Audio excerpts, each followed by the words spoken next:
That shouldn't just be a rule for raiding when you're drinking. That should just be a rule in life. Don't be stupid. Don't be a dick. If I had to add any other rules to that, okay? Don't ever wear Crocs. Ever. And don't ever look another man in the eye while you eat a banana.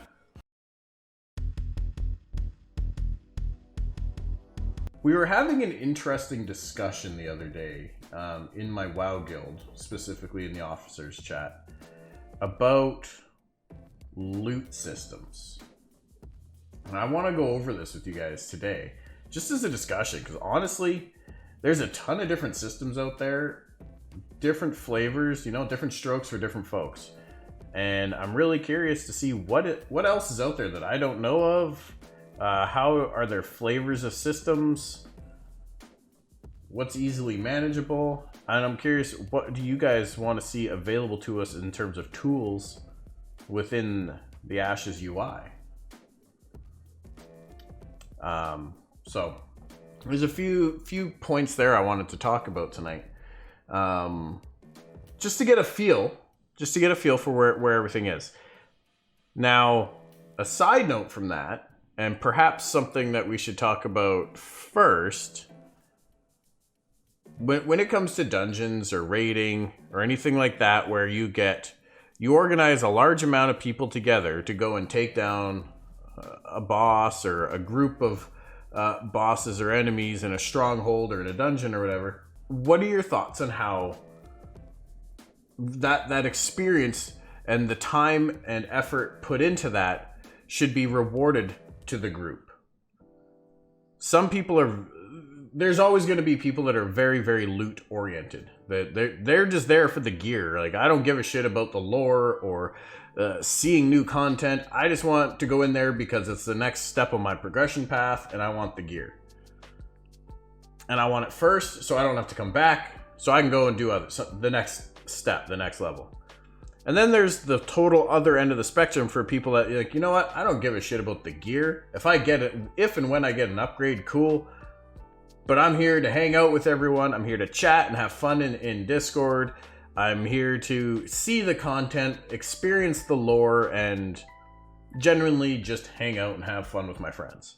If you're getting 40 people together for like 3 hours to go and do something, do you feel that everyone should be rewarded in the game, like to your character? Obviously, the experience and the time enjoyed should be rewarding, but it also did, like, are you super casual? Are you progressive, or are you a tryhard guild or focus? Right? Describe the ideal player with the second one. I mean, ideally, absolutely, I agree 100%. You're there, you're committed to the betterment of the group and overall pushing forward to experience more content, but you have fun along the way. And that's really the mentality I am trying to foster within myself, especially while I'm playing WoW Classic and doing raiding right now. I mean, it helps that I have half decent gear on my character, but I put in the effort to get prepared to earn that gear. But really, like, there's things that I reserve or that I roll on that, quite frankly, if I won it, I would probably trade it to our main tank. Because I know getting that piece to him is going to help him with his itemization and help us progress into the next level of content quicker and more successfully. Rather than me getting an upgrade. It would be a good upgrade for me as well and a best in slot item for a long time, but in the end, the immediate benefit is by far about bringing up the whole guild. And obviously, you know, you need your main tank and your main healers to be probably on the upper end of the gear progression line for where you're at content-wise. But at the same time, you want to be raising the floor as well, I feel. You know, a rising tide raises all ships, right? So the more you bring up the floor, the more you're bringing the overall average of the raid up. Something else to consider with loot is when it's a higher end piece and can be broken down, it will affect the crafting scene. Absolutely. As well as a lot of the loot items planned for Ashes aren't gear, but actually crafting materials. I think that all participants should be rewarded, but the loot rules can easily decide in advance. The loot rules, I feel like the guild needs a defined loot system. Whatever, if you're going to be running with a guild or with pugs even, you need a defined loot system just to avoid drama and confusion. If you don't like the loot system that you see someone advertising for their guild or for the pug, if you're not going to jive with that, then don't join it. If you're not going to go with the group and what they are putting together and the people that are there are okay with, don't put yourself in that situation where you're going to be the drama queen or creating drama. Or just making yourself upset because it's not going your way or you don't think things are being done the way you would do them. If you're that hard set on having things done a certain way, start your own guild or group. That being said, I agree. I do like the idea. So apparently City of Heroes had something like that where I never played the game myself, but I've read a bit about it today doing some research about this. They had a reward system within the game where everyone was rewarded for their time for completing a dungeon or content, right? I do like that. Like they're something to give back to you. Even if like, hey, you cleared the content, we'll cover all your repair costs. Whether that's materials or gold or whatever, we'll cover that for you or give you something like that back. We'll give you a token for completing the instance, like something along the lines. It doesn't have to be some huge progression gear drop, you know, those should still be somewhat limited. You don't want to go into a raid, run it once or twice, and then all of a sudden you've gotten everything there that you need for your entire guild, and now you can move on somewhere else. You want the content to be experienced a little bit more than that. And WoW, you know, like you guys have seen me running like Molten Core and stuff. There's a decent amount of bosses in there. There's a large time commitment, and a lot of times you'll walk out of there with where maybe like 4 or 5 people get the gear. Some of them more than 1 or even more than 2 pieces, and some of them, most of the people might walk out with nothing but a repair bill and a large investment in consumables. So the kind of polar ends of the spectrum in a sense. Talking to my nephew today made me realize how old I am now. Gonna have to grind hard to keep up with the Zoomer. Oh, dude. Like, I'm glad I got enough kids that I'm just used to operating on like 5 hours of sleep a day, because it's gonna be necessary. Make the loot tradable regardless of eye level or gear score. That way people in groups can trade loot to people who you want it to go to, but then if you're in a pug, you can keep your gear. I very much like the idea of loot being tradable to the people that were within the instance. With like, you know, the WoW Classic that we're playing anyway. I don't know about retail. It has when loot drops, you have a 2-hour window to trade it to somebody if you loot it, unless you equip it or it's already been traded. Once you trade it once, that's it. It cannot be traded again if it's a soul-bound item. Or if you equip it, then it becomes soulbound and that's it. So I do very much like that idea, because if you happen to give a piece of loot to someone by accident, or someone loots something by accident and they're like, sorry, I didn't mean to do that. It was an honest mistake. Can you give that to this person, or here, I'll give you this because I don't need it, or it's better for you, or whatever it is. I like that idea. If someone keeps there will always be issues with loot, so give the option to the players. Absolutely. I'm hoping just to see some in-game tools to make distribution and management of such potential systems easier. That's not to say that players in other guilds won't have systems outside of that, less commonly used stuff. But if the game had, say, a soft reserve system built into it, if it had a master looter system built into it, if it had like an EPGP type system built into it, and things like that guilds could utilize to make just the management and offline tracking of all that kind of stuff a whole lot easier would be really nice. Soft reserves I don't think we'll see, because we probably won't know most loot tables for quite a while. If someone keeps loot that is being asked by that person's guild to give to someone else and they don't, then they might be removed from the guild. That is up to the player. Yep. I mean that's a big no-no, right? If you're gonna be a loot ninja, especially within your guild, that's gonna be a big no-no. At the same time, you can't really take away that ability because that's that player's decision. If they're like, hey, I'm gonna alienate myself from this guild by being a ninja looter, I know I'm gonna get kicked and have a bad reputation, but I'm okay with that. Fine, let them do that. That's part of what the game's about with the player agency, right? Even gold currency split would be nice. Yeah, absolutely. Something along those lines to give everybody a little bit of something just for being there. A stack of potions or consumables for next time or whatever. I think the loot in WoW versus loot in Ashes will be vastly different. I agree, mostly due to what loot is available. I want loot to be impactful, but I'd rather the skill of the player be the biggest impact. I think they've said gear is going to equate for about 50% of a player's power for Ashes. It's in the group. Yeah, for trading in the group. Yeah. Sorry, I'm behind on chat compared to where I'm talking. That didn't take long. I believe that there's very little in AOC that will be player bound.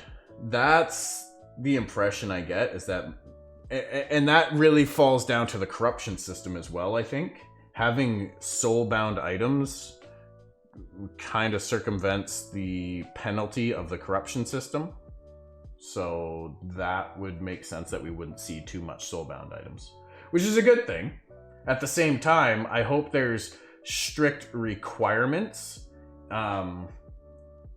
into either equipping pieces of gear or into unlocking effects and abilities on pieces of gear. This could be a whole separate discussion, but I'm going to present it at least as a question to you guys anyway. I don't know if any of you guys follow Diablo 4 news and what's going on there, but one of the proposed itemization system that they have for the game that they've put out to the community right now is you can equip a piece of gear and it'll have certain abilities or effects on it, but you have to hit a minimum stat requirement that isn't typically your primary stat in order to unlock that ability. So you could be a mage and you might not have to get 200 strength, but you'd have to get, like, say 200 dex, and that dex provides a certain benefit to your class, whether it's dodge or cast speed or whatever it is. But in order to unlock a certain ability on a piece of armor, you would need that 200 dex, so to speak. So even if you were to take an item and trade it to a lower level character to essentially twink them out or overgear them and help them power level themselves in a roundabout way, they might not get the full benefit of that gear with something like that. I'm curious, what do you guys think of a system like that for gearing and itemization? I personally, I really like the idea of it, especially with the fact that on crafting gear, crafters are going to have the ability to kind of focus stats in one direction or another. You'd like a loot add-on built in? It not necessarily. Well, I mean, in a roundabout way, it's what is typically fulfilled by an add-on in nowadays would just be part of the UI. Imagine how much people will pay for those temporary flying mount eggs. Oh, it's gonna be nuts. They should be BOP. Potentially. Maybe you have to walk into some magical fire like, oh, what the heck was her name? Daenerys, in order to hatch them. Or open-ended, but I kind of like the idea of a super rare tradable drop like that. It would be like that. It depends, I think, how rare it is, for sure. But the second you make it tradable, you're now basically, if you get it and you're not the richest player on the realm, you just might as well become one at that point. If that person or people who do have a ton of money are willing to buy it. But you could also introduce it to markets outside of your node or area by carrying it in a caravan somewhere else And wow, tell me if that wouldn't be one of the sweatiest caravan routes of all time. I would be sweating bullets transferring something of that value across the world, especially if I thought anybody else knew about it and might potentially be like, hey, who wants to go on egg hunting tonight? What's a thunderstruck log? Sorry, I never played Arcade. I don't think I ever managed to get a thunderstruck log, so yeah, I feel that one. I'm assuming it's a super rare item. Wait, wasn't it Arcade that did that? Had the shop add-on or whatever, where you could, that kind of ruined the economy because certain farmable resources had a chance to get struck by lightning. I think I remember Steven talking about this one. Hey Naba, how's it going, man? Good to see you, good to see you. Twidget, hello. That was it? Okay. Yeah, other than buying them, yeah. Finding one on your own is pretty rare. That's like me trying to find Black Lotus in WoW Classic right now amidst all the botters and farmers and whatnot that are out there hunting them down with groups of people.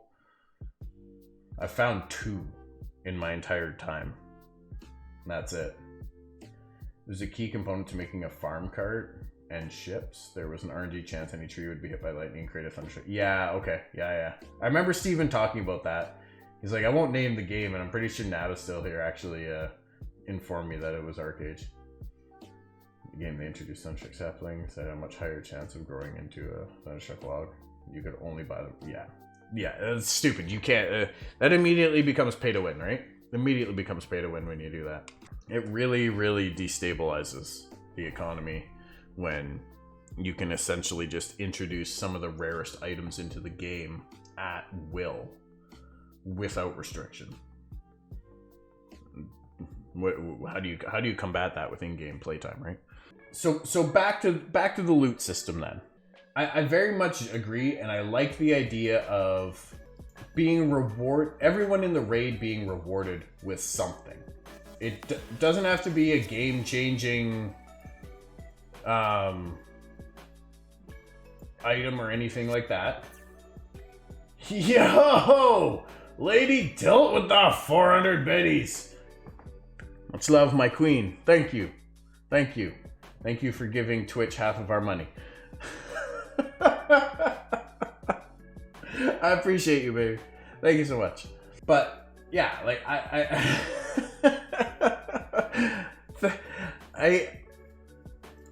so this was kind of just I was just throwing some notes down while I was at work and on lunch and whatnot. Nothing too crazy here. Nothing too crazy. Yo, Twidget with the Twitch Prime. My guy, thank you for the Twitch Prime, man. You could have dropped that Twitch Prime sub anywhere. You chose to drop it here. I appreciate you so much right now. Thank you. Refresh your browser. Wrap up those emotes. Welcome to the Tilted Paradise, friend. Yeah, I was just jotting some notes down at work on lunch and before stream. Thank you for the posture check. I'm getting into it, man. I'm into this. I want my loots. All right, yeah, spam the channel points. There you go. Get your character redemption. Yeah, this was kind of the point. I do very much like the idea of everyone in the raid getting something. Moving from there, we kind of touched on this, the importance of everyone kind of being on the same expectation, i.e. having a set looting system. I shouldn't call it a loot system. It should actually be called probably a loot distribution system.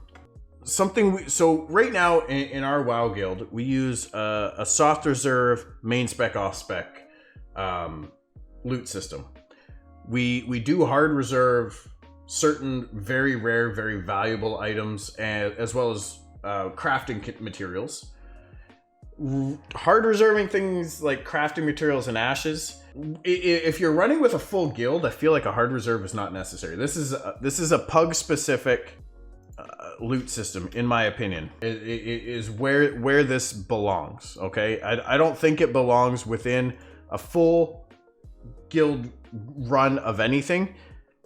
My reason for that is everybody should be on the same page, as we were talking about. being aligned with pushing the group forward and really being of the mindset of just being there to have a good time, push through the content, experience it, and help move everybody as a whole forward. Again, raising tide lifts all boats. Hey, Wizzy, how you doing? Good to see you, good to see you. So, hard reserve, I think, is specific to that, which is a good thing. It's a good thing that it's not necessary to be used within a guild. Soft reserve, on the other hand, I feel like this can be used in a guild. Now, I was doing some reading, and I learned about a token-based system that was very much like a soft reserve system, where you would give everybody in the raid a token every week, or 2 tokens, 1 main spec token, 1 off spec token, or 1 need token, 1 greed token, whatever you want to call it. Need before greed, main spec, off spec, same shit, different pile. Soft reserve can be nice within a guild. If you give 1 soft reserve to each person per raid lockout, then they're able to basically cut down the size of the pool, or even be exclusive when it comes to a certain item. So it cuts out a lot of the people that are either prioritizing something else, or that are going after it, would only go after this as kind of a backup item. Hey, maybe this will play well with my off spec, or I could use that as a slight upgrade, but I don't really need it right now. I might have to move some other things around, the hummers and hars, right? So it narrows down the pool of people wanting it. Fuck, I had another thought on this. I had a thought while I was saying that one, and now it was a good one, and now it's off the top of my, it's gone. Shiza, okay, give me a sec. It'll come back, I hope. Sometimes it does, sometimes it doesn't, you know? My memory in my old boomer age here. It's gone! Okay, moving on. Fucking boomers, right? What the hell? So, a downside to soft reserve. Is there a downside to soft reserve? Downside to soft reserve in Ashes? It's not going to be usable. At least in the early stages of the game, it's not going to be usable. Reason why? You need access to loot tables. Plain and simple. You don't have a loot table, how do you know what to soft reserve? Honestly, same thing can be said for hard reserve. How do you know what you're gonna go after, what even exists, until you see it drop? And in a roundabout way, and I'm sure most guilds are gonna be doing this, most people or groups are gonna be doing this to an extent, are gonna be keeping track of what drops from where.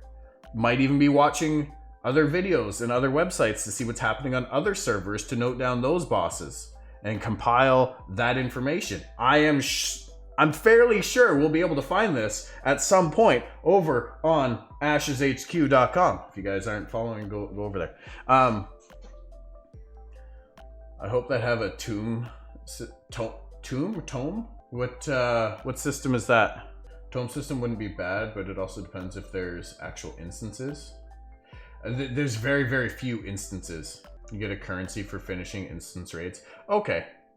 I think WoW introduced that in the Burning Crusade as well, with badges of heroism. When you killed a boss, you got a couple badges of heroism, and there was a vendor that you could go, and they had a bunch of pretty good items in. Some of them really, really good. And you could spend X amount of badges on these items. And typically it would probably take several raids and many heroics, if you just instances or dungeons, if you went that route, in order to save up enough tokens to get some of these items. So even something like that, like what we were talking about with having like gold or something else distributed to the raid as a reward, having a currency system that maybe it's even node specific or specific to a castle region, and you have to travel to the castle of your region that you're playing in with the tokens that you acquired in that region, and that's where the quartermaster is, assuming the castle is player controlled. That could be really cool. They could go as far as having the guild that owns the castle be responsible for putting items in there, and they get a percentage of whatever tokens are spent or whatever that currency is back as, I don't know, something like additional defensive armaments or points or something like that to defend the castle during the next siege. So I'm just kind of spitballing, throwing whatever random thought comes into my mind out there, but that's... I like the idea of that maybe being a currency, because then it gives players the ability to save up over time to possibly go and get something. How that something is provided, there's several ways they could do it. I think it would probably be more, it could even just be crafting materials that you get, or recipes or blueprints or schematics or whatever the heck it's going to be for your profession, that you could go and get with some of these with these tokens. So that could be really cool. I like that idea. I very much like that idea. Hard reserve. Yeah, it's really only pug specific. Otherwise, everybody in the guild should be focused on giving gear to the people that are gonna improve the raid overall the most, have the biggest impact or benefit, / rewarding players that put in the effort, right? Somebody might have the best or some of the worst gear in the raid, and they would benefit most for something. But at the same time, if they're also putting in the least effort to build themselves up outside of the raid, then maybe they don't get the loot. Because I tell you, as someone that puts in a ton of effort to gear themselves out, to watch all the raid loot go to somebody who has put in no effort, feels pretty shitty. I'll be honest. I mean, we spend half of our WoW raids right now gearing up pugs. That's no fun. It doesn't help the guild at all. Logged into Summoner's War today. Hype got it. Oh shit! You laughed and locked out. Fucking savage. Man. That's savage. I was watching a Jew-Bagel's video earlier about the dev update / discussion that's come out around all the controversy from the top Korean guilds right now and how Comtuous is handling things. And it's just like, yeah... No, I'm not downloading that again. We'll come back to this. Hopefully, whatever thought I had will come back to me. I wish I could just go back and watch the stream again and see what my thought was, but unfortunately, you don't get thought bubbles on stream. How cool would that be? Where's that technology? So let's talk about main spec / off spec, or need versus greed. That'd be dangerous, dude. That would be the most confusing. You watch some of these young YouTubers now, right? Like some of our kids, they're really big into like Roblox and Minecraft. Of course, that's right in their age gap. But they watch a bunch of YouTubers with this stuff, and these people are so random and all over the place. It's like a live episode of Family Guy or something. If you could see my thoughts, that'd be it. No more biting my tongue. I might as well get slapped at. That's right. Just hit me now, just in case. Yo, Player Viro, how you doing? Good to see you. Do you dare to set a release date? No, I don't think I dare set a release date. We're so far from a release date that, like, I'm talking probably like 2 years. I think is a ballpark, and that's a big ballpark right now. So yeah, it's the Alpha 1 NDA test or non-NDA test gets going, and I believe it's next weekend. It's the 19th that it goes, right? If memory serves me correctly. Yeah, March 19th. So this is the closest, this is the only information we have around dates. If this goes very well, and this goes even better, then we might see more Alpha 1 testing happen. We might even get an Alpha 2 timeline by summer. If I had to put a hope out there, I am hoping we will see an Alpha 2 timeline by summer. How long do you think Alpha 1 will last? Until they get the bugs worked out for Alpha 1 and are able to have probably I doubt the whole world will be Alpha 2, but I know the world will likely need to be bigger to accommodate the massive amount of player increase, because Alpha 2 is available to anyone and everyone who wishes to purchase access at this point, as well as the crafting system needs to come online, at least in its early iteration, because I believe the crafting system is slated for Alpha 2 testing as of right now. So I imagine Alpha 1 is going to last probably at least until summer or fall of this year. If I had to put numbers out there. But again, don't quote me. I know nothing. I don't even have Alpha 1 access. So let's talk about main spec and off spec for a second here. Need versus greed. I feel like just making your loot system as simple as that, it can feel very fair on paper. But RNG. And I know Nabastil, my old Summoner's War buddy here, knows everything there is to know about shitty RNG. How many Okeanos did you pull? But the flip coin to that, if someone is losing an RNG, someone else is winning. So I say it as a con. Oh, I thought it was 9. Okay. I put it as a con because for whatever reason in our world, negative energy always seems to be stronger than positive energy. So the player that gets nothing week after week after week because they're losing all the rolls is probably going to have a larger effect on them and how they're going to do it than had they won a roll or had they won all the rolls.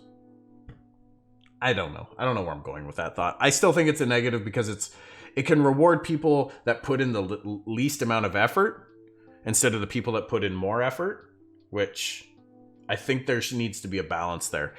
I think you also need to make sure you have restrictions on how many rolls somebody can win at a time, like in a raid lockout or like in a week or a month or whatever it is. Yeah, that is you. That absolutely is you. And I'll be honest, you would probably be far more inclined to do more raids if you at least won one thing once in a while. It feels bad to look over at her screen when she types /roll for a piece of gear. And it's already lower than anyone else. So, but it is an equal opportunity. Might not go in the best direction for the guild, right? Like if you're in a main spec, off spec, or need versus greed loot system, I feel like even if a piece of gear is only a slight upgrade for you, that you should probably roll on it.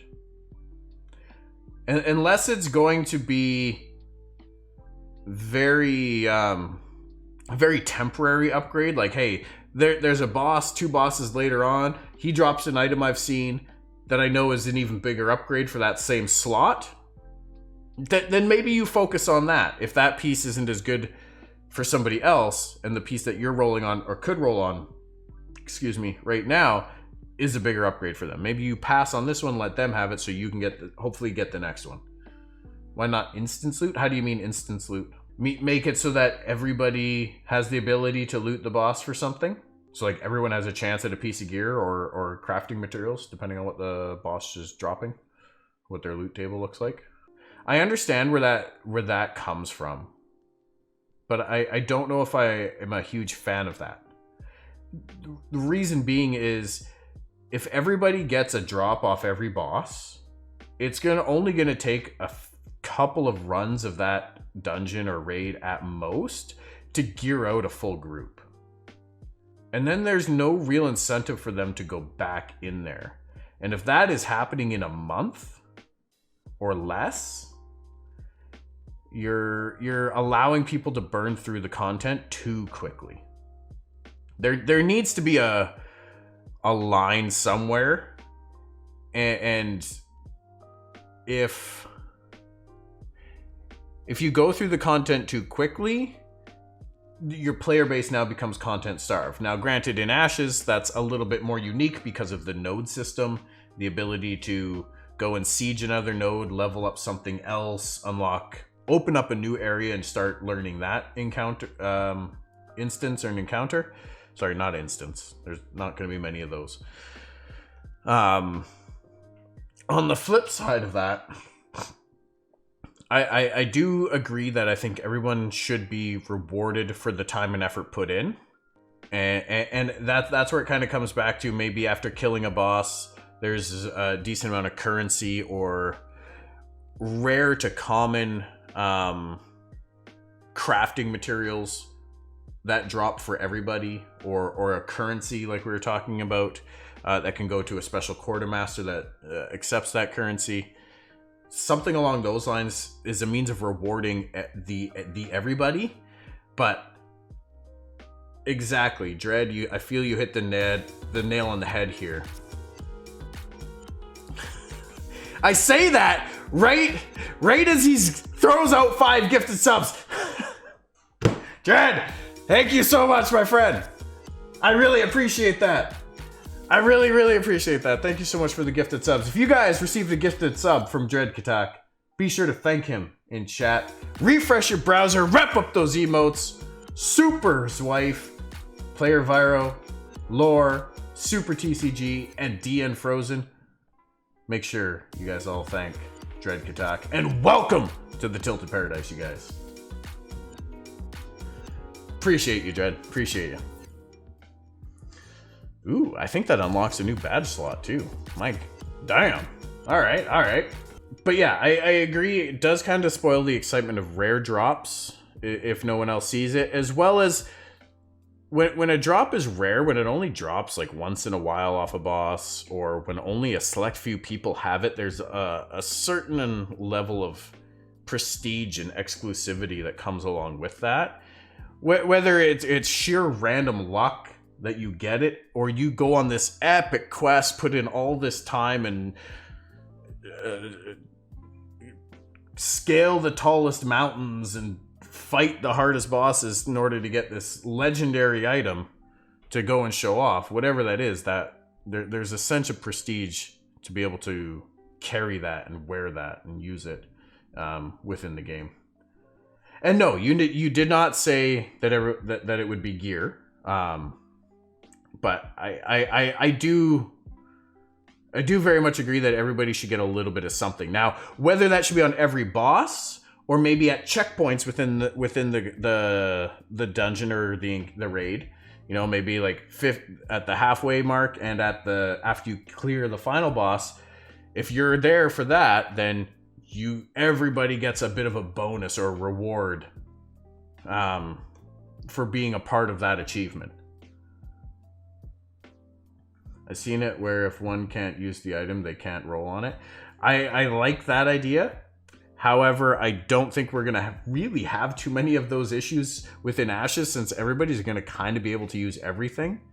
Whether it's armor, like you're not locked or pigeonholed to a certain armor class or weapon class for whatever character you're playing. And to me, that's one of the coolest things about Ashes, is you're pretty much available to go do what you want. The one exception that I think we all know of right now is the Bard will have an instrument type of item available to them that will go in a unique character slot that's not available everywhere else. So I do like the idea of, not every piece of loot is hunter loot. Just because you can equip it doesn't mean it's hunter loot.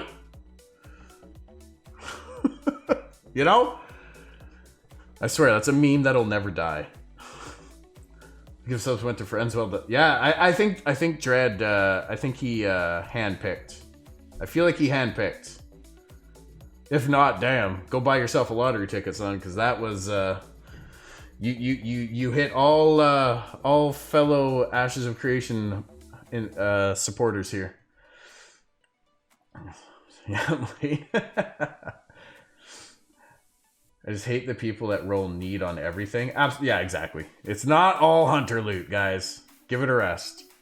So, more than one at a time. That was lotto tier luck. Oh man. Yeah, I do. I always ramble. It's what I do. Tangents are like my specialty. You want me to go? You want somebody that can take a topic and go off of it and leave it behind? I'm your guy. All right. I can do that very well. Focus. Focus! Yes, my focus needs more focus. That's right. Thank you, Mr. Miyagi. Was that the Karate Kid? Was that Mr. Miyagi that said that? Nice. See? Dread benefit. Speaking of which, have you guys got your pictures done yet? Are you allowed to eat that, or is that thing still sitting in your fridge taunting you every time you go in for a snack or a drink? It was the new one with Jackie Chan. Okay. Yes. We still need that burger cake.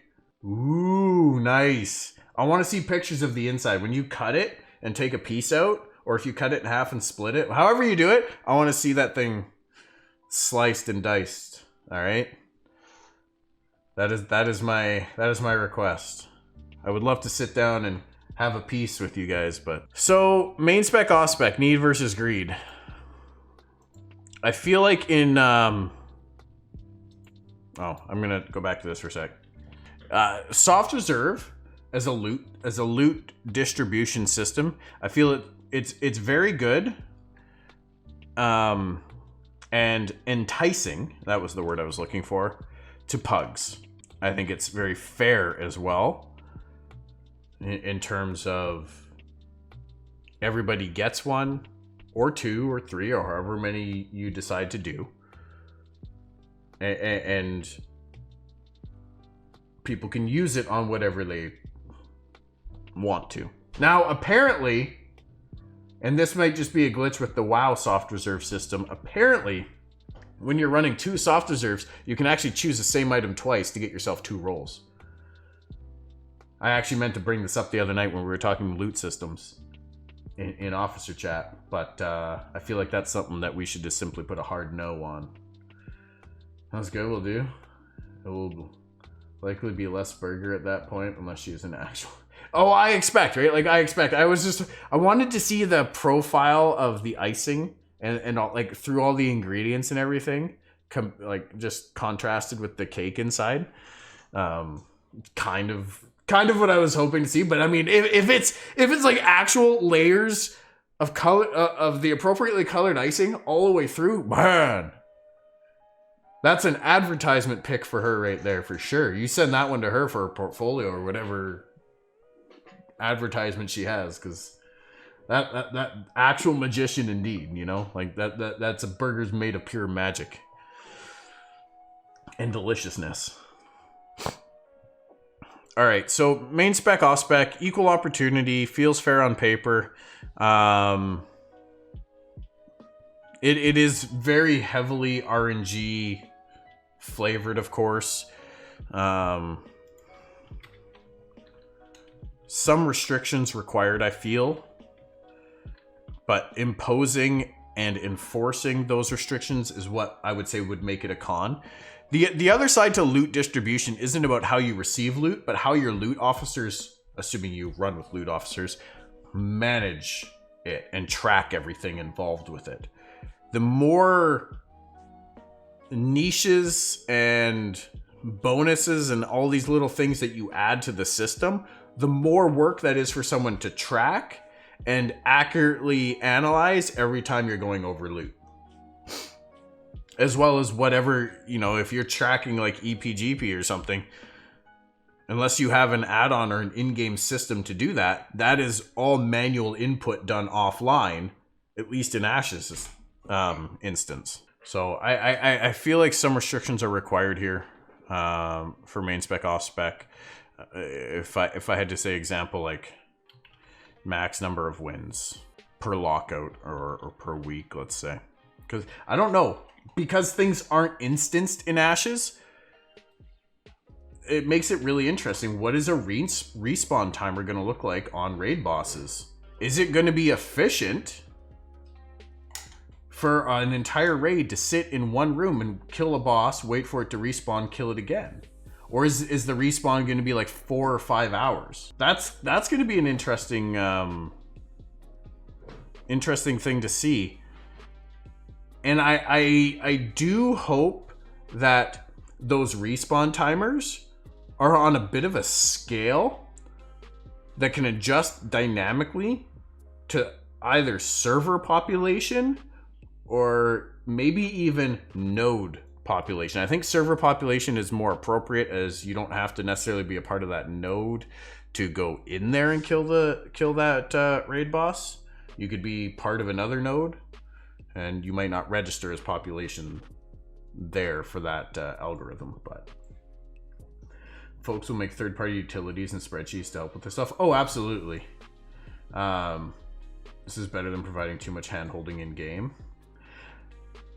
Like you would rather see offline, people use offline resources, use user-created resources rather than having those resources available in the game.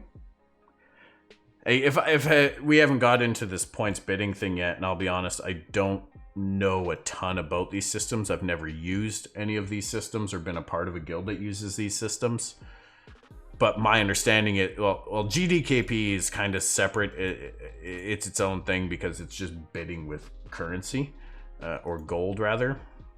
But DKP, EPGP, these are points that you earn at a whatever rate for whatever tasks within your guild that you can then spend on bidding for loot when it drops. So if you had to manually track how many points every single person in your guild is earning at any given time for whatever activities they have, I feel like this goes out the window, because who the hell has time for that? And if you do have that kind of free time, why are you spending it doing that? You know? So I feel like there would need to be some type of system in the game in order to track that. Whether it's just a simple contribution scale that everything has whatever the Intrepid decides, you did something for the guild or for the guild hall or a guild war or whatever, you earn some points for that, and it's all tracked internally and done internally. You don't have a say in how much it is and what it's for and all that. If you want to run off a system like that, easy peasy. It's super easy to implement, and it's up to the guild then to just figure out how they're going to work with that, you know? Depends on what information is available in the utility. Yeah. It does. I mean, to think that a UI system would have a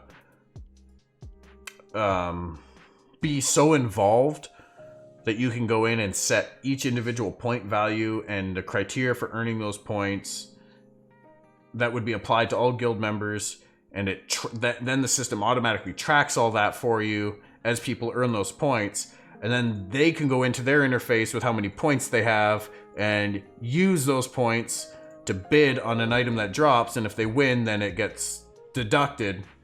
That would be a little excessive.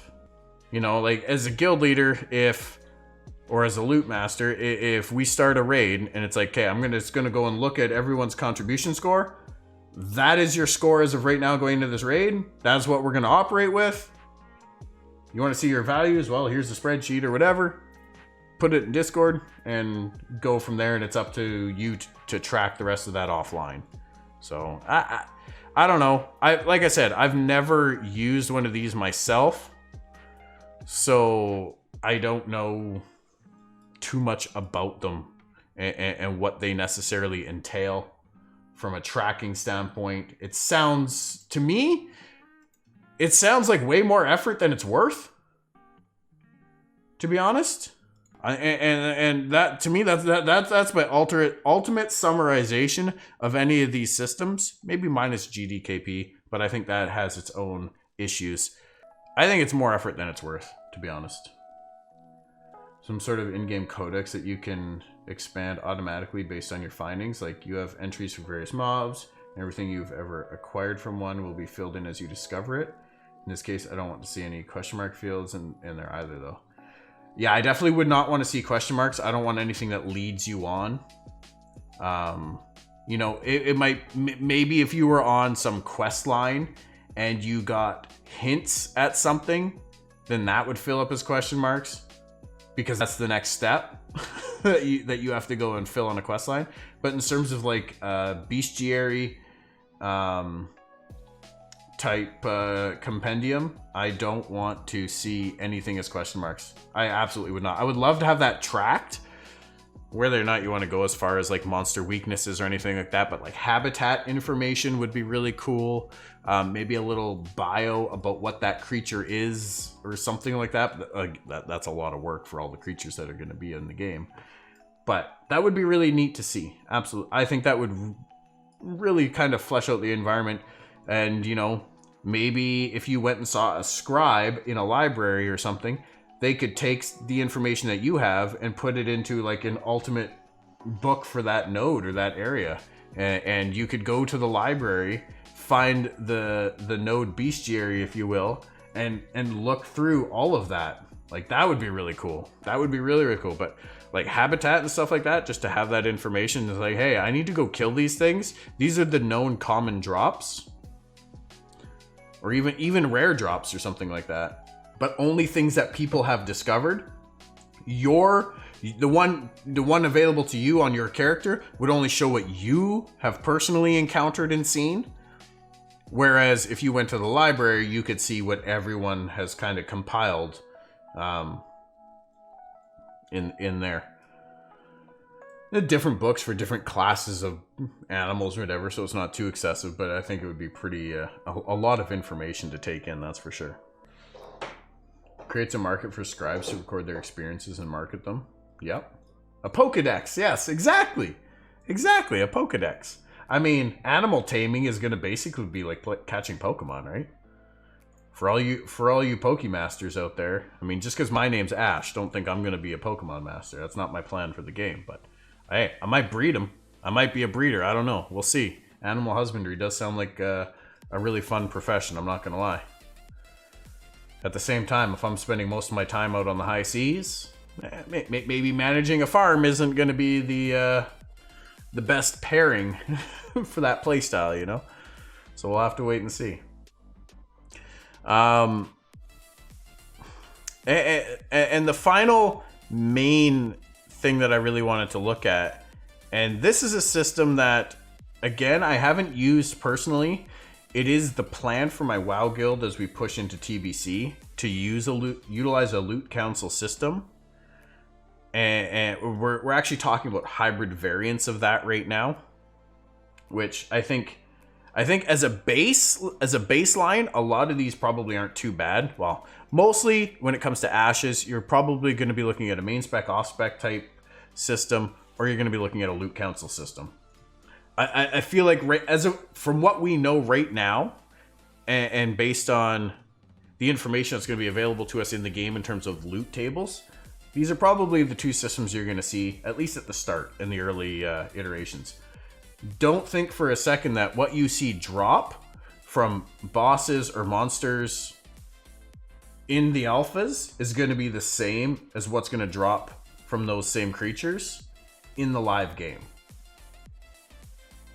Very unlikely that they will be the same. Maybe your very basic trashy materials or there's just like vendor items, if you will be similar. You know, like a bird might drop a feather, sure.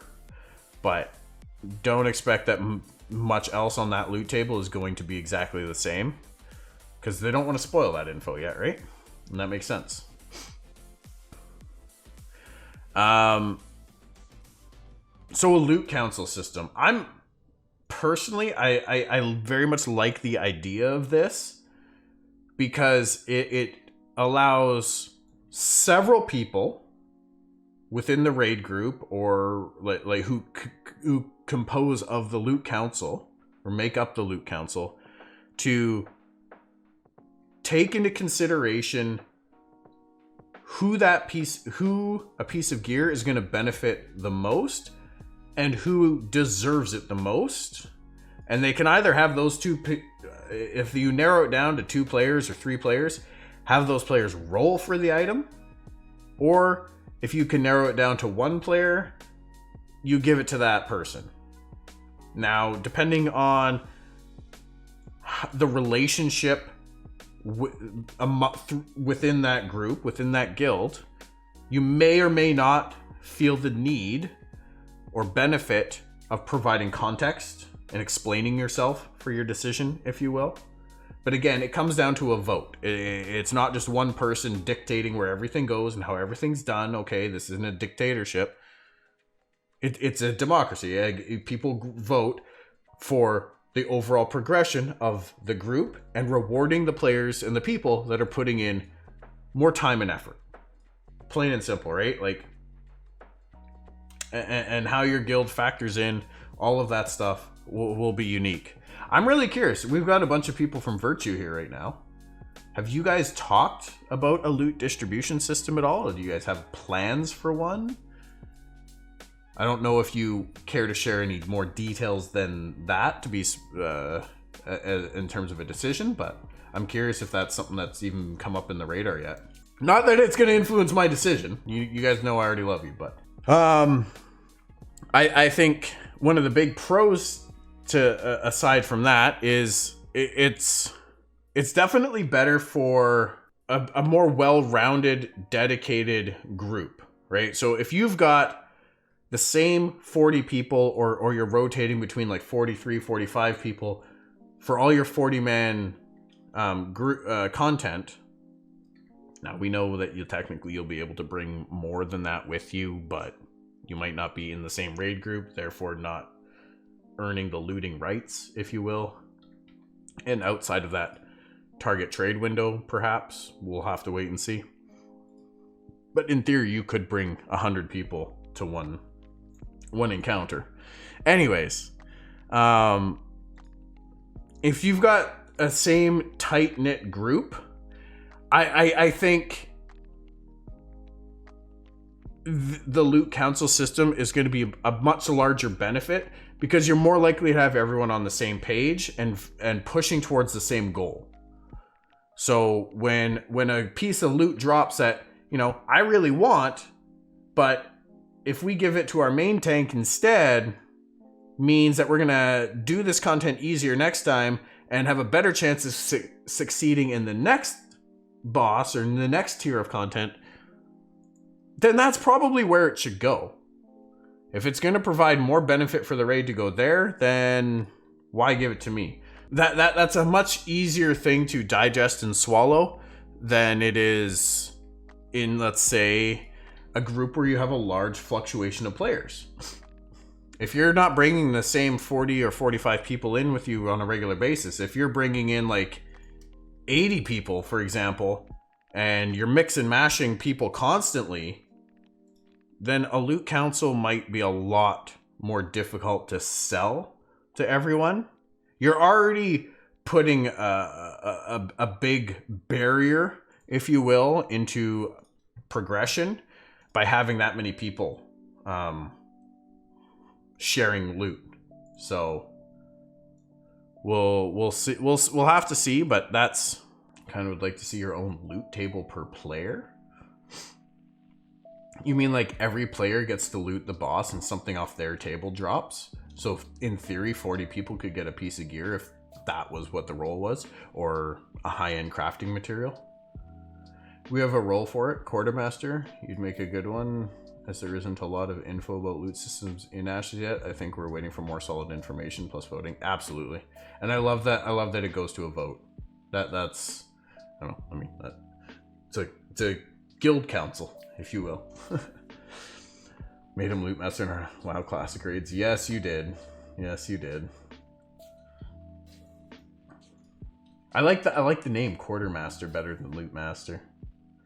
It's much more fitting to the fantasy play. Can work if the raid will be around for a while. Exactly, Twidget. Exactly. If it's a very volatile group of players in terms of who's showing up, the numbers, then I don't think loot council is the best way to go, because you're exposing yourself to more drama and it becomes much harder to prioritize effectively for progression. But it also comes down to what is your guild's goal and what content's in front of you. Maybe you are fighting a raid and it's the only raid unlocked in the area. So you're just there to do that. And if you can clear it with what you have, then help out people that are going to be doing other stuff and it's going to benefit them, I guess. I don't know. Figure that out at the time. I see him streaming that a lot. He only ninjas around 30%. He doesn't share either. Especially recipes. Yeah. Fuck, man. Dude, don't even remind me of that. Like, well, I'm not gonna forget it.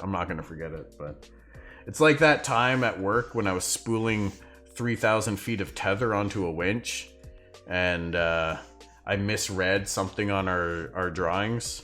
I read meters instead of feet or something like that. I think I ended up cutting it at around 1,500 feet instead of 3,000. And it had to be like one continuous piece.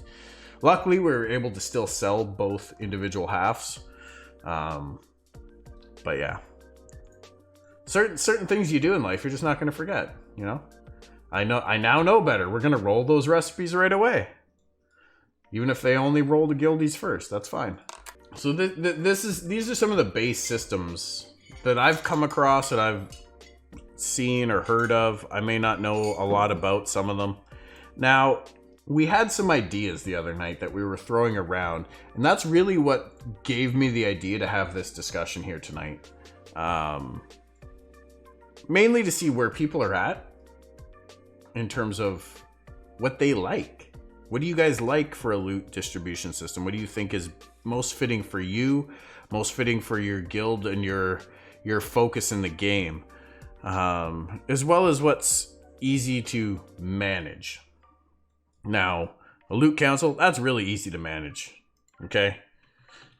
That's a really easy to manage. You don't have to track anything offline to have an effective loot council, because between everyone there, you're going to be able to hash out and see, like, from the different times you guys are on and who you play with, who's putting in effort where and who needs what. You can look at what people are wearing and using and determine right there on the spot. The downside is, I feel like this one could be very time consuming. I don't know if everybody wants to spend 10 minutes, 15 minutes after every boss kill handing out loot. You know, if it takes 5 minutes per item and 3 items drop, that could be 15 minutes that you're just now sitting around after every single boss kill while loot's kind of getting pushed around. There could be a bit of a benefit if you already start to know what some of the drops are, if this isn't the first time you've killed this boss, of kind of having an idea in your head of who's going to get something first, and maybe it's even talked about or assigned ahead of time. Okay, hey, you're next in line for this because of XYZ reason. So something that we started to throw around was perks in the guild, which rewarding people that are putting in the effort, that show up consistently, that are there trying to improve their character when they're not in the raid, getting their consumables in order, not dying and constantly to don't stand in the fire, or wiping the raid by pulling packs of crap when they shouldn't be pulling them. Things like that. Rewarding players who deserve it, right? Not so much in a DKP, EPGP type system, but in a sense, you would be rewarding players some type of value or currency, and then you utilizing that to evaluate who deserves a reward. So there was ideas thrown around about, because we use the soft reserve system right now, about giving like 3 players a week an extra soft reserve. And these can be earned by doing XYZ. They are only good for that week, for that raid lockout. And then it resets and goes to someone else. You can't be, the same person can't earn it week after week after week after week. Otherwise that does get a little unfair. So soft reserve is one of the ideas we threw out. Raising the floor of your rolls. Right now, rolls are out of 100, 0 to 100. Well, what if we raise the floor for somebody and they rolled 50 out of 100 instead for one roll that week for one item? Whether win or lose, you get to choose when you use it, but it gets used that lockout. If you choose to use it right away, because you're like, hey, maybe what I want, maybe there's not going to be anything else that drops that I need or want. So I'm going to use it now on this item, even if it's not the best upgrade, because it is a upgrade. That's fair. That's absolutely fair. That is their ability to do so. If they don't use it during that lockout or that week, it's gone. Too bad. We're not just gonna, because I'm not gonna sit there. I'm gonna call myself quartermaster from now on. So deal with it now. I'm not gonna sit there as quartermaster and track all that week after week after week after week and just have a long ongoing thing. Maybe we could put it in the spreadsheet, but it still becomes a lot to manage if that list really starts to grow. And if somebody accidentally forgets to add or remove something, whoa, I don't want to be a part of that drama. I don't want to have to solve that drama. All right, I'm just going to throw this out here as a bonus rewards type thing right now. I feel like having a system like this with pugs in the group probably has a pretty bad flavor to it, if I'm being honest. So you could do it as top performers. It doesn't necessarily have to be top performers, whatever works out, right? So the reason I don't think it meshes well with pugs is obviously they are not going to be able to earn these rewards, but they will be subject to the enforcement of them. So if you're a pug that's coming in and you only need one item, but you're coming in to do the whole raid to get to the last boss so that you have a chance at getting the one item that you need, and it turns out someone else in the raid or in the guild that you're running with has the ability to roll 50 out of 100 instead of your 0 out of 100, then and they win because of that. Like maybe they roll a 53 while you roll a 49. You're not going to be very happy about that. And granted, this should be explained ahead of time before you get yourself in there. You're still not going to be very happy with that because it's not something that's available to you. So I think you need a full guild run in order for bonus rewards to really be well received and reflected. I think within the guild, I can't imagine why they wouldn't be well received. Unless you're the person that never gets them. But if that's the case, then either there's a problem with how the system is structured and it's rewarding players, or you just need to step up. Plain and simple. Most loot will be tradable, I believe, so you could always figure out who gets the loot later and keep the raid going. This is true too. This is absolutely true too. Hi, Troll. How are you doing? Good to see you. Good to see you. But yes, it pretty much everything is going to be tradable, so you don't necessarily have to stop for 15 minutes after every boss. I see what you're saying. And that's really important. Another concept of bonus rewards was getting to add a plus amount to a roll. Like say you add plus 10 or plus 15 or plus 20, whatever it is, whatever the number is, semantics at this point, right? So if you roll /100 and you roll a 50, that and you have say plus 20 to a roll, you could apply that and you now have plus 70. If I was going to be implementing and running a system like this, I would make it so that you have to declare ahead of time that you're going to use your bonus. And really, whether it's a bonus or you raise the floor. I mean, I guess it's a little different because the bonus has the potential to go above 100 unless you put a hard cap at 100. Also, FYI, if I'm quartermaster, moving forward, 69 is going to become an automatic 101 out of a /100. Just saying. Pretty good. I'll have to rewatch the VOD. I missed most of this. That's all right. You made him carry you in league. No carries. So we have the plus X to your roll. We have plus X to the floor of your roll. We have extra soft reserve type thing like that. Maybe I should have started with this blurb, but I found this earlier, and I thought it really kind of sets a good tone of a good loot system, whether it's something we've listed here, a variation of it, or something completely different and unique.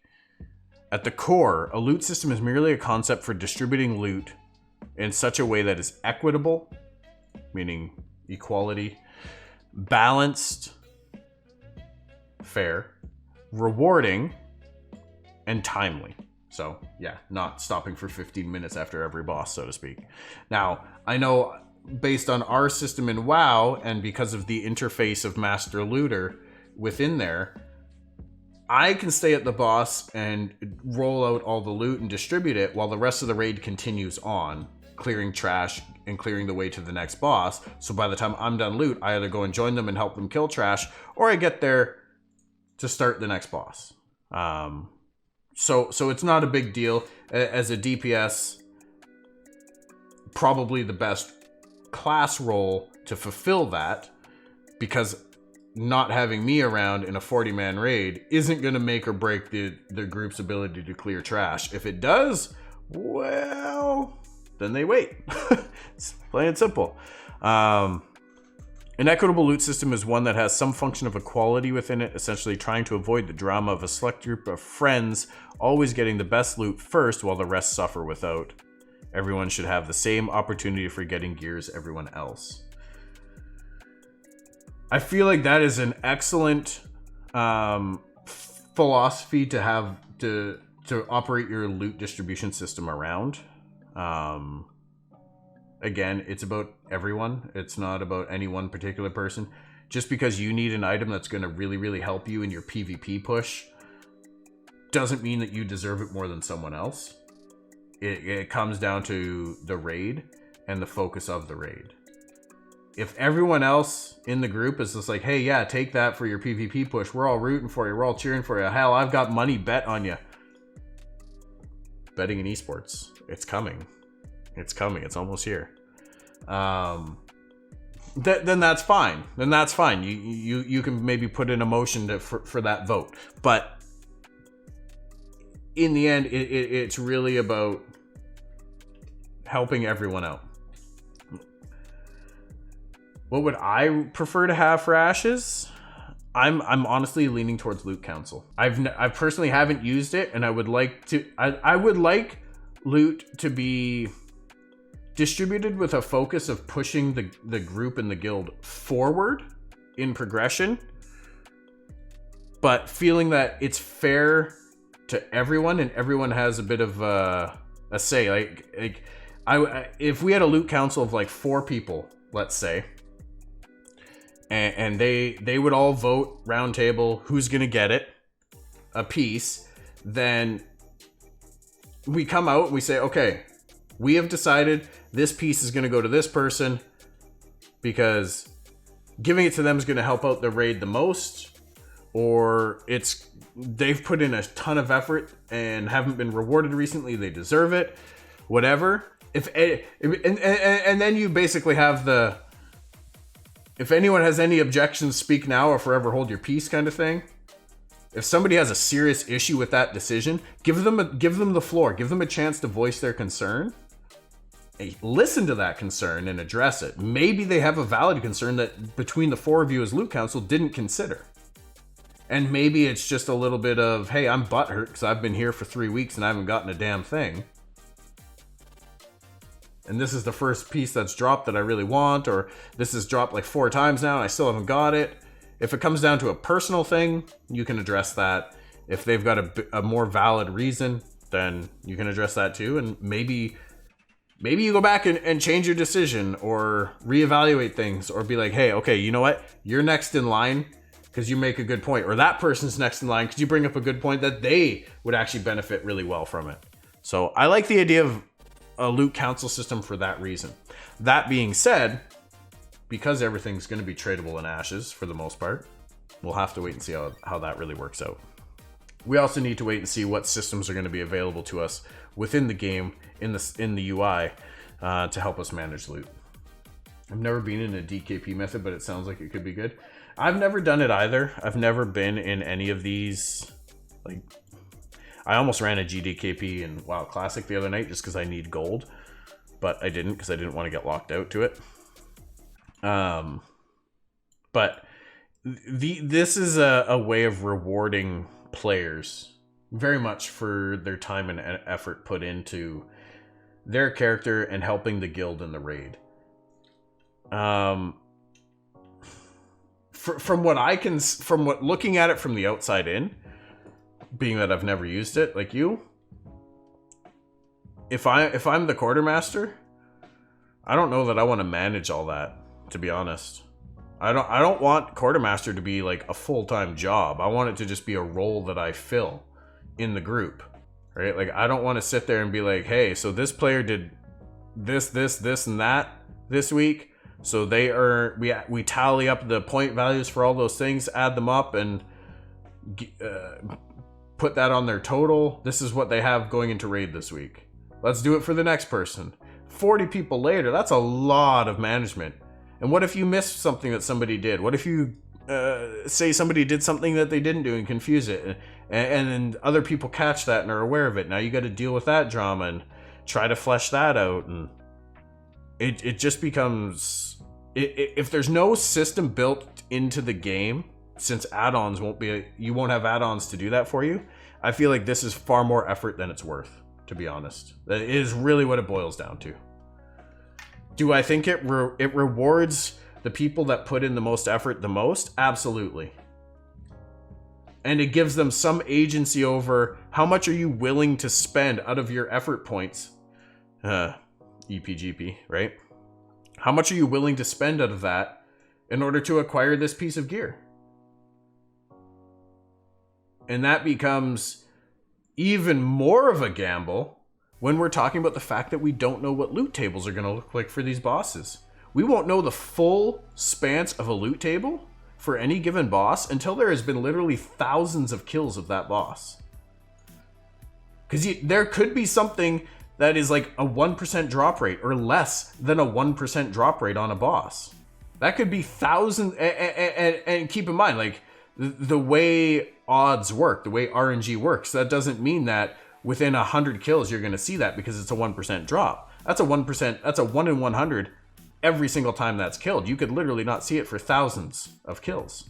That's the same thing with the soft reserve, hard reserve methods.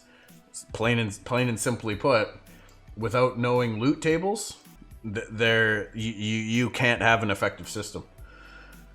I personally have had favorable experiences with DKP. I feel like when it's implemented fairly and accurately, it's probably a really good system. In all honesty, I've never used it, so I can't speak to it, but I feel like that's the case. Because I mean, you could still have an effective points or bidding system if you don't know what the loot tables are. It's just more of a gamble, right? It's like, you might waste points on or use points on something that the very next boss drops an even better item for that same item slot that you would rather have, but you just spent all your points previously. And like, well, if it was an upgrade, the first item, throw that away. If the first item was still an upgrade, it's not the end of the world. You'll get more points. You'll kill the bosses again. Maybe you'll get it next time. And you'll have less people to bid against, so it won't cost you as much. In the meantime, you still got an upgrade. Be happy with that. But there's the salty aspect of it, and that, man, if I would have just waited, Know when to hold them and know when to fold them, right? Sell all the loot on eBay. Do you guys think that's going to be a thing?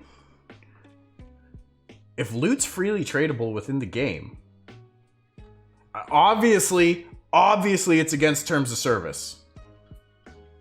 Obviously it's against terms of service. You will never, Intrepid would never condone it, and if they ever found out you were doing it, would probably ban your account immediately. But I guarantee it'll be a thing.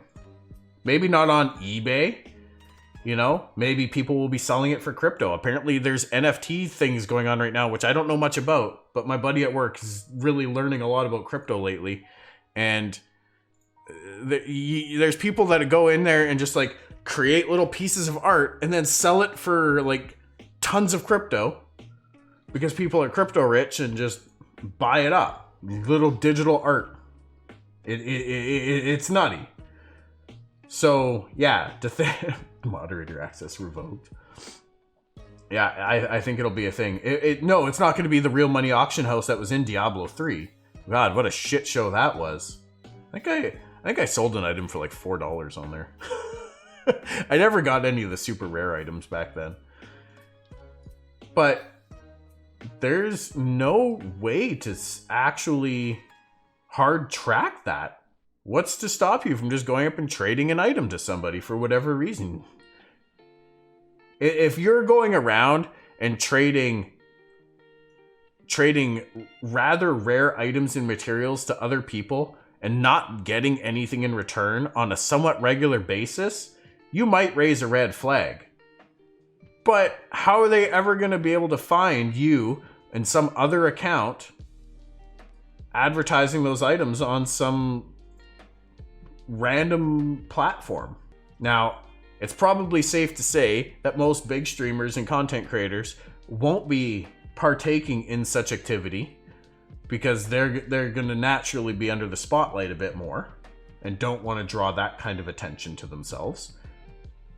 Then again, there's the how many people have been caught cheating in Warzone now while they're streaming and been banned out of everything?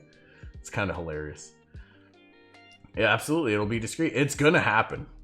That is a very interesting conversation to have. There's going to be guilds out there that are going to be dedicated to that kind of stuff.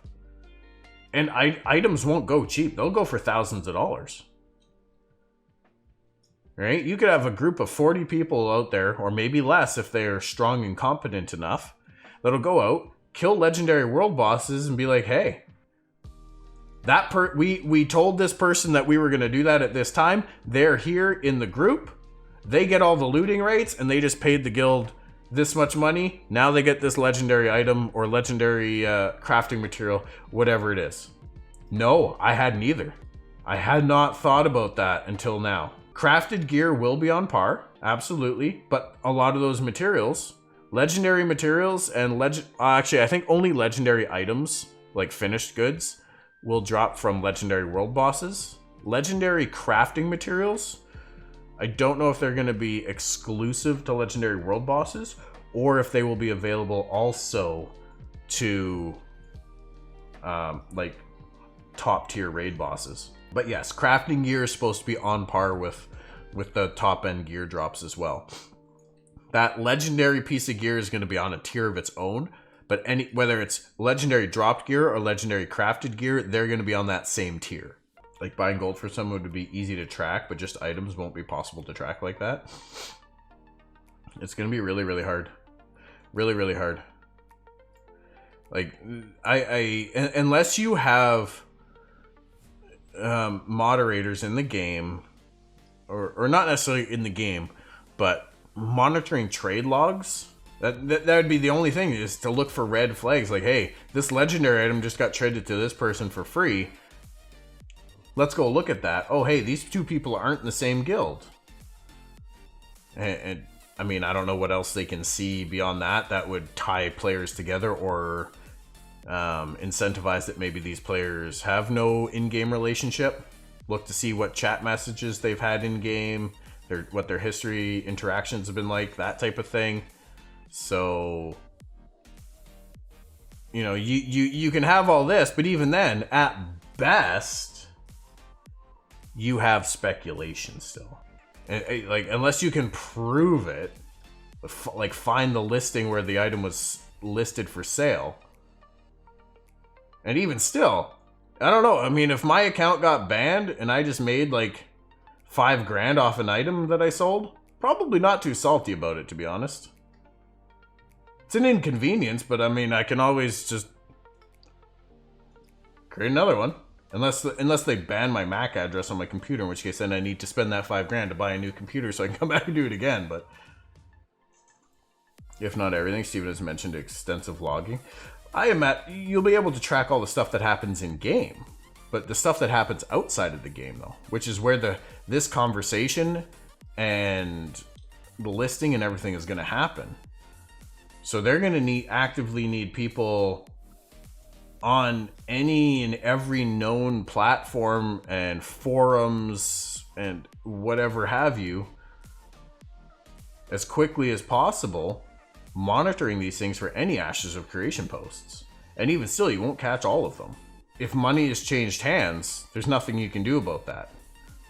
You can delete the item that was traded from the game, so the person that bought it now just doesn't have it anymore. And maybe they now don't have whatever money they spent on it, you know? Like, knowing that is something that could happen will deter a lot of people. But people that have a little bit of extra money and they're not too worried about losing it, not the end of the world to them. Oh, I got banned from the game? Oh, I'll start a new account. Try again. It's a lot of resources to track for potentially millions of players. They need very good tracking algorithms. Yep.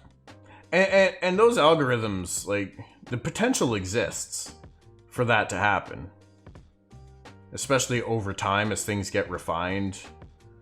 You know, just have bots or whatever just searching Google for specific items. You can whitelist certain websites as you vet them and verify that they're not trying to sell items, but they're just informational websites posting maybe loot tables or talking about items, best in slot, and whatever else, right? But the second that something is not whitelisted, that gets flagged and somebody has to go and whitelist that. That could be a full-time job for a good team of people, you know? And as soon as one of these websites gets taken down, 10 more have popped up in its place. You have to really try to prove in game, I feel, and take the most severe action of deleting that item from the game world and banning that account right there on the spot. Permanently banning that account, maybe even ban the MAC address that account was logged in from. Because banning an IP is a waste of time. But yeah, I feel like that is something that's going to happen in the game. And while it could be considered a means of pay to win for some people, the item was generated in game through proper activity in the proper quantity. It's just been traded to someone else for an outside currency rather than something in the game. So I don't think it's pay to win from a competitive standpoint. You know, if this is a player that is, you know, on the top of the leaderboards or is like near the top of the leaderboards and like, man, if I just get this item, I'll be able to close that gap and maybe be number 1 this season or something like that in, like, say, arenas, then they're already going to be in a bit more of a spotlight. So they're more likely to have their logs scrutinized than just the average Joe Schmo who's out running around just doing whatever.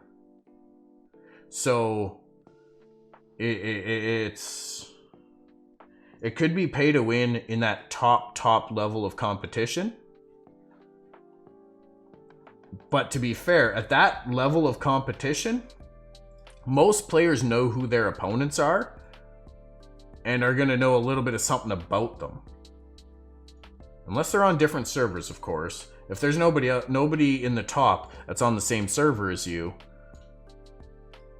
I mean, that's not to say they don't have alts on your server too, but they could have, like, you know, been keeping an ear to the ground, if you will, about what you're doing, what you're running. And if you're not in a group that's killing that boss, then it's like, how did you get this item? That could be a red flag. Okay, what did you trade to get this item? Nothing? Maybe there's something to be said there. Having said that, what's to stop from random simp who's in a guild, who does kill a legendary world boss, gets a legendary weapon, and going and trading it to Asmongold because he's an Asmon simp? Or she is. It's not always dudes. Right? But that could actually be a legitimate thing too. Or maybe it's a spouse. Not adding more items to the game, but if there's a top PvP player with bought items, that's a problem. Absolutely, that's a huge problem. That is a huge, huge problem, and that is something that will, like I say, the best defense Intrepid has against this is swift and severe action against anybody who buys and sells items. Obviously, the seller is still going to walk away with the money in hand, and the buyer's not going to have a fucking hope in hell at ever getting it back, because the seller's not going to be like, oh, hey, sorry, I feel bad for you, so here's your money back, but yeah, it kind of sucks we both got banned, you know? That's not going to happen. If you're doing this in the first place, let's just be fair. You're not the most honest up and up kind of person, right? I feel like we've talked about this discussion, or discussed these topics pretty well at this point. Obviously, I haven't written down everything because this is more about the conversation rather than note taking. I'm not gonna do too much more with these notes afterwards, I don't think. At least I'm not planning to right now. It was more so just tracking kind of the discussion topics as we go through and noting down ideas along the way. I will probably be working both for my current guild and whatever future prospects might happen as the quartermaster. Work on fleshing out kind of what I feel is a well-rounded loot system that, yes, encompanies all of this and is also not like, it doesn't feel like a full-time job to have to track and manage and deal with. So I'm a huge fan of these bonus reward type ideas. As long as it's simple.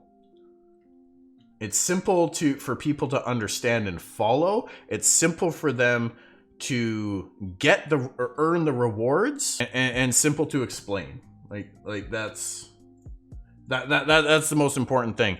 Giving any type of bonus like this, I feel like if you earn that reward, you're gonna feel happy. Even if you invoke your reward and you don't win the item, it still feels good because you put in a good you had a better chance. RNG is still gonna be RNG there, and that's kind of what I like about this.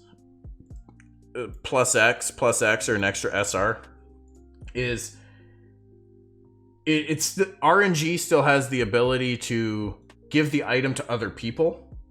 You're not just exclusively hard reserving an item or taking an item out of the pool if it drops and nullifying everyone else. You just have a slightly better chance at getting it should it drop. You're increasing your odds, loading the dice, if you will. If they run gear like they did in FF11, it should not be an issue at all, where the best gear is crafted and found in raid, but it's not hard to get, and it was more about the story and game than gear. So I don't know that is the current plan. I'm not disagreeing with that being a good system. I personally never played Final Fantasy 11. Because this is such a PvP focused game where PvP is prevalent in the open world during your raids and dungeons, in large scale siege combat, in caravans, in the transportation of goods, in instanced more competitive focus like arenas, gear is important, and it will be, even if it only makes up for 50% of your power. when you're min-maxing, or when you're playing at the highest levels, or when you're about to get ganked even, you want any and every advantage that you can get. And if that means having just a slightly better piece of gear than your opponent, or than the people around you, then you're gonna want it, right? So gear carries an importance to it for sure. Where it comes down to what's it more about, the story, the gear, the gameplay and content, or just the hanging out with your friends and killing some bosses, having some laughs, making some jokes, maybe you're drinking some drinks, I don't know. Everybody kind of falls in, I feel, into one of those categories. Maybe there's a couple categories there I didn't think about. But everybody kind of falls into that a little bit. And it's really going to be about finding the group that jives with you the best there. So if you're more about the story and the game and hanging out than you are about the gear, but the gear is still nice to have as a reward, super competitive, world's first competing progression is probably not going to be your bread and butter. But something where with just a good, healthy community where you can just sit back, have fun, and laugh, but everybody still knows when to be serious, when it's time to focus up and be like, hey, okay, we're gonna get in here, we're gonna pay attention, we're gonna learn these mechanics, we're gonna execute, we're gonna wipe, we're gonna come back, we're gonna try again with the new knowledge we've acquired, learn the new mechanics, and repeat that process till the boss is dead. Cool. If you're just gonna go in there waiting until someone else has cleared it and made a guide for it and follow their strategy and have fun along the way, taking it super casual, just make sure you find the guild that is in line with what you're doing and has the loot distribution system that you want to see. I can see that, Troll. Like, if I lost to somebody who had a bonus to their role somehow, yeah, it's not going to feel great. But in the end, I had the potential to lose anyway, and I still had a chance to win. And they earned that. And that's something that needs to be recognized. How these rewards are distributed to people needs to be fair. It needs to be accessible by anyone and everyone within the raid group or within the guild, to create a bit of a healthy competition, I feel. You know, it's one thing to say, okay, you've put in 100 hours this week into your character, so you get the reward because this person here was only able to put 10 hours in this week. I don't know if I'm a huge fan of that personally, because, you know, real life, people have jobs, people have families, people have other obligations that they need to fulfill. So the sheer input of just black and white of how much time you've played and put into your character, I don't think is a fair metric to track there. Something about what you did with your time, maybe. You only had 4 hours a week to play, but you put that time into farming materials so that you could have the consumables or upgrade your gear to do better. You put in the effort into your character rather than just playing an alt or whatever. But at the same time, you know, we're all here to have fun too. So there has to be appropriate metrics in place to track and reward.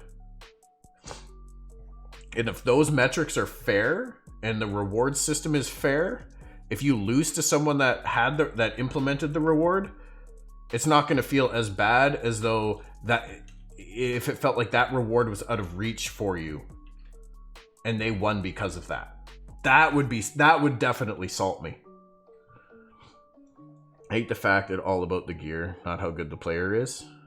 Well, I kind of like that's where the 50-50 power balance comes from, that they're aiming for with gear, is it will be pretty apparent unless somebody outgears you like on a whole nother level.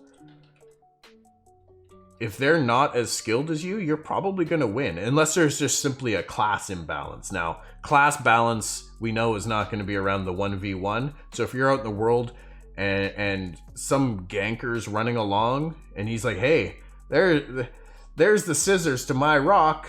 I'm gonna go take that fucker out and take his gatherables. Well, you know, you might be up Schitt's Creek if you're not way out gearing that person, because you're gonna need every advantage you can to if scissors is ever gonna cut rock. You know, you need some diamond edge scissors. You know what I'm saying? It's the first time I've ever used that line. Maybe the last. I don't know. Having extended time to kill for most battles, gear will make a bigger difference. I think they said they're aiming for what, a 30 to 60 second time to kill? 60-second time to kill feels like a really long time to me. I'm also curious, like, is that assuming two of the same class, equal gear, equal skill?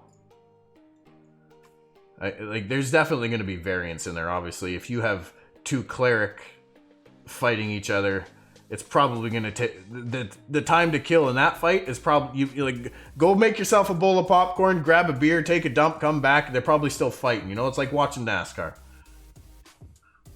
You haven't missed a fucking thing. But if it's, you know, two high DPS classes fighting each other, it's probably going to be pretty fast.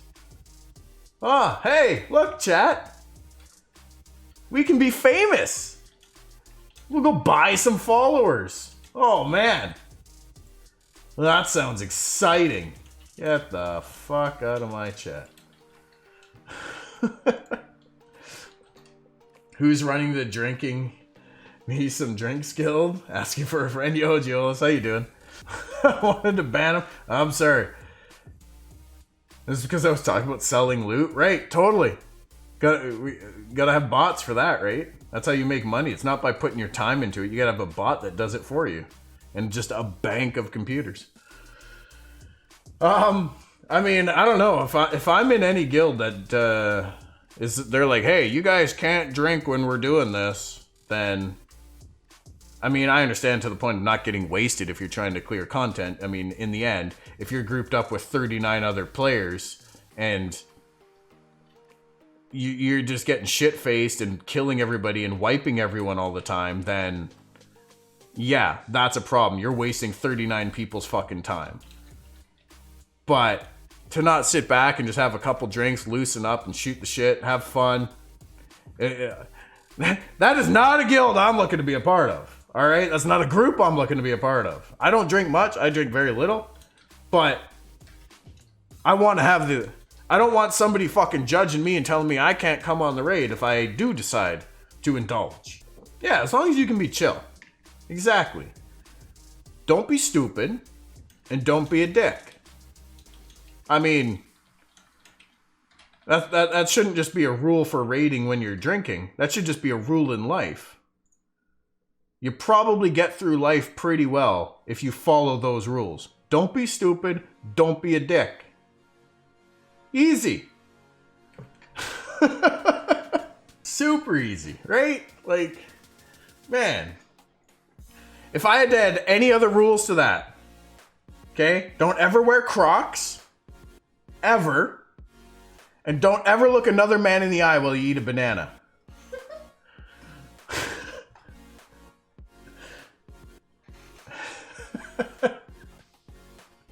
That's it. Those are the rules. You broke one of those rules on your wedding day. You wore Crocs. That's understandable. That's understandable. But still, I'd be lying if I said I've never worn Crocs. Okay, they weren't mine. They were a friend's. They left them at my house. And when I just had to like make a quick run out to the car, or I'm barbecuing and I'm in and out of the house constantly, not gonna lie, they're pretty convenient, and I fucking hate flip-flops because damn that thong thing sticking between my toes. If that's not the most just annoying feeling in the world, I don't know what is. Who? Not to mention the flap. That drives me nuts. I used to work with people in an office environment that wore those, and they knew it pissed me off, and they would purposely walk around me. There was probably 4 or 5 people that used to do it just to watch me like, You're one too, aren't you? No, I fucking hate flip-flops. There you go. See? That's why she's my queen.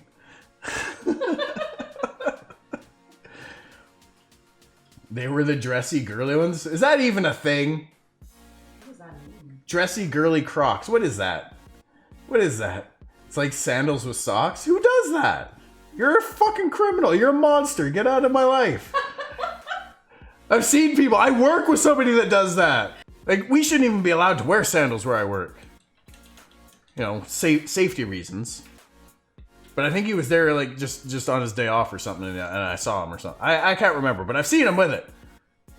Just reminded me, we have to wear steel toes. But unless you walk on the yellow painted line that's supposed to be the safe traffic area for the office people that come down into the heavy lifting areas. But, man, unless they're loot socks. I mean, if they're loot socks, hold on. Let me find some loot socks here real quick. I'll find you some loot socks. You can wear these all you want. Here you go. Loot socks. Bam. You can wear those. Oh yeah, fancy Crocs. There you go. Look at these. Look at these. That is the fancy Crocs. They're so lovely. Oh man. I don't know. I get them. They're convenient. They're comfortable. I understand. I do. I've worn them. I'm not ashamed of it. Okay, maybe a little. Oh. Having said that, I don't think I've ever once worn socks and sandals. But you saw them. You saw them. That's the bulkiest, ugliest Crocs. I wonder if that's a thing. I'm really curious now. I'm probably not gonna find what I'm looking for with this. Oh. I don't know. Yeah, Crocs at weddings are the norm. That is the one, actually, okay, this is the one time I would say it's acceptable to wear Crocs or flats or something, is on your wedding day. Being in high heels and those uncomfortable shoes, with all that stuff all day and all those pictures in awkward terrain. I'm gonna wear combat boots. Alright, that's my girl. But let's look at these for a second. Chicken wing Crocs. Chicken wing, hot dog and bologna. Nice, Dread. Platform Crocs. Look at that. I'm curious, what else do we got on here? So if socks and sandals are so bad, and Crocs are so bad, would the worst thing ever actually be socks and Crocs? I feel like that's meme worthy. Socks and Crocs. Country Fried Crocs. If that is not their name, I am disappointed. Country Fried Crocs. I just like how socks and Crocs rolls off your tongue, you know? Who? Socks and Crocs, socks and Crocs, socks and Crocs, socks and Crocs, socks and Crocs. Boom! I'm not TOS banned yet. I know what she was trying to do.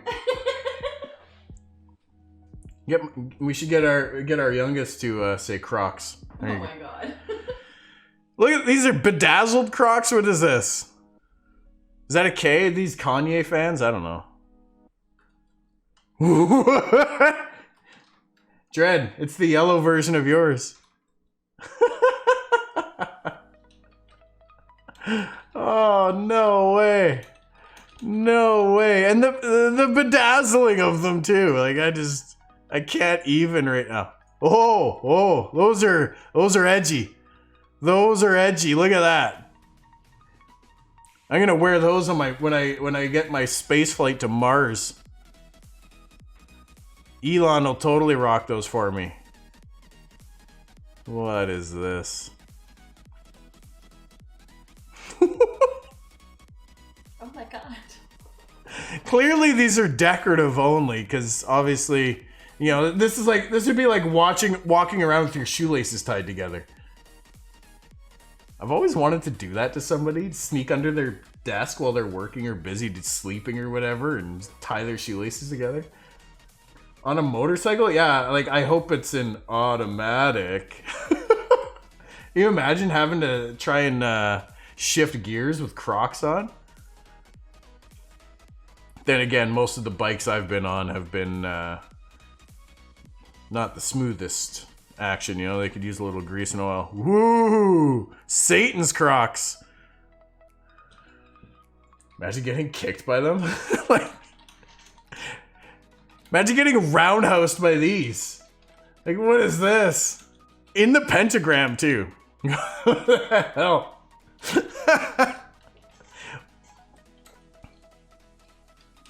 Alright, we gotta talk to Steven. He needs to come up with some an Ashes of Creations Crocs. Oh, gloves. What? That doesn't count. The Croc offshoots. What is that? That's just like a silicone glove. That's wedding. I feel like those would get caught on your dress constantly. It would drive you insane. If your dress hung low and hung down to your feet, I feel like they would constantly catch on them. All right, that's just the original, but in the worst color. Why? Why? You should see the cringe face right now. Well, that was interesting. I don't understand fashion, man. I really don't. Rogue's Crocs of Shadow Walk only enhance. Actually, no. They need to do Crocs as a cosmetic for your character. Shadow Croc proc. They need to do Crocs as a cosmetic in one of the cosmetic packages. Because I'm totally just gonna sit in my fucking freehold, feet up on my tavern bar, Crocs just displayed for the world to judge.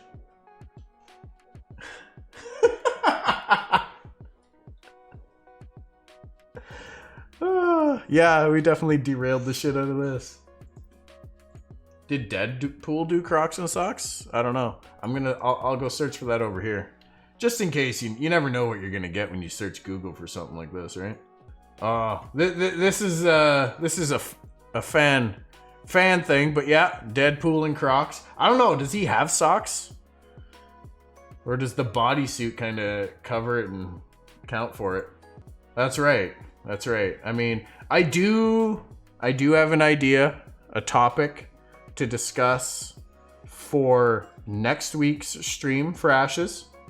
And I was actually going to bring it up ahead of time with you guys to give you something to think about. Just gonna leave this here for a sec to give you guys something to think about, because I'm really curious to know what your thoughts are going to be on this. I don't need answers right now on it because I want to have this discussion next time.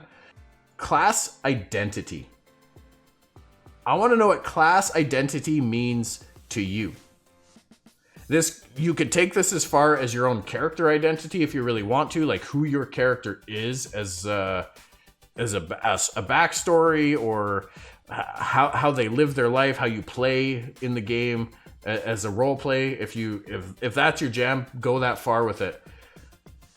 But what does class identity mean to you when you think of your class archetype? Primary, secondary, whatever level you want to take it to. What does that mean to you? What creates class identity? What breaks class identity? I'm going to come up with my own as well. Well, I already have a decent idea of what mine means to me, or what class identity in general means to me. But that's kind of what I want to talk about next week, guys. So marinate on that one for a bit. I feel like it's something we might see come up on the forums as the ideal class discussion evolves. Yeah, save that conversation for next Wednesday, and we'll do that. That'll be our leading into the non-NDA. You did just get some stream homework. You better believe it. If you don't do it, well, then you won't have anything to bring to the table except ideas and whatnot at the time. So if you don't do it, honestly, I won't know. But I'm just prefacing. My dog ate my class identity. See? That breaks class identity. Darn dog. Burger cakes. Burger cakes are your class identity. But yeah, I'm curious. Is it armor and gear? Is it skills and abilities? Is it racial? Is it play style? Is it something else that outside of that that defines a class or can make or break a class? Like if I had to say, for example, you look at current retail WoW and just when you have the ability to swap roles, swap specs on a whim. You like Cool Whip? I like Cool Whip. When you when you can go from tanking to damaging to healing from one fight to the next without any cost or consequence, to me that breaks class identity. But that's me. That's not to say it's right or wrong. And that's what makes this a fun discussion, is there's not really a right or wrong. It's really personal preference. Some people really prefer that because they want to play the overarching role, which is the ability to do anything, even if you're not a druid. So I'm really curious what you guys have to say on that one, but